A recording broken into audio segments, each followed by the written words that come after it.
मुनि चरणों में नमोस्तु नमोस्तु नमोस्तु।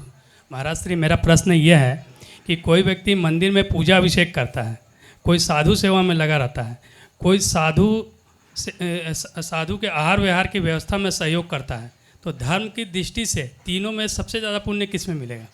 तीनों अपने अपनी जगह पुण्य कर रहे हैं। तुम पूछोगे किसको सबसे ज़्यादा पुण्य मिल रहा है, तो अगर पुण्य पाप के सही गणित को देखोगे तो मैं कहूँगा जो जितना मन से लगा उसको उतना अधिक पुण्य मिल रहा है। दूसरी बात, कदाचित पूजा पाठ, साधु सेवा, विहार और वैयावृत्ति, तीन चीज़ें आपने बोली।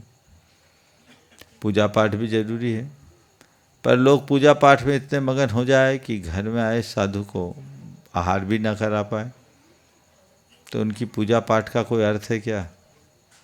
बोलो। नहीं। एक जगह की बात है बहुत पुरानी, एक मुनि आए और वहाँ कुछ लोग विधान कर रहे थे, रत्नत्रय विधान। और रत्नत्रय विधान था और वहाँ मुनि को कोई आहार देने वाला नहीं था। एक विद्वान वहाँ पहुँचे और उन्होंने लोगों को झाड़ लगाई, बोले ये बताओ कागज़ के पन्नों की पूजा कर रहे थे क्या? तुम रत्नत्रय विधान कर रहे हो और साक्षात रत्नत्रय की प्रतिमूर्ति तुम्हारे बीच आ रही और तुम उनकी पूजा नहीं कर रहे, तो तुम्हारी पूजा तो अर्थहीन है। तो जो धार्मिक लोग हैं उन्हें इस बात को बहुत अच्छे से समझना चाहिए कि हम देव गुरु शास्त्र के उपासक हैं, तो सच्चे देव शास्त्र गुरु का सच्चा उपासक वही है जो जरूरत के अनुसार गुरुओं की सेवा वैयावृत्ति में तत्पर रहे। वहाँ की पूजा छूट भी जाए तो गुरु को आहार दान देना भी भगवान की पूजा की श्रेणी में लिया है। लोगों को अपना दृष्टिकोण बदलना चाहिए।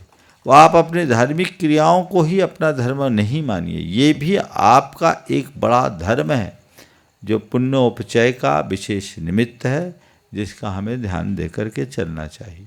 इसी तरह विहार आदि में भी अगर कोई सहयोग करता है और उस समय मंदिर की पूजा पाठ निश्चित रूप से प्रभावित होते हैं, तो वह भी उसकी पूजा है, क्योंकि वह चतुर्विध संघ की सेवा कर रहा है।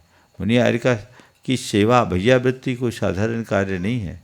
इसलिए तुलनात्मक रूप से अगर देखा जाए तो वो तो केवल पूजा है, ये पूजा के साथ तप मानना चाहिए, तपस्या है जो दोहरे पुण्य का कारण बनते। नमोस्तु।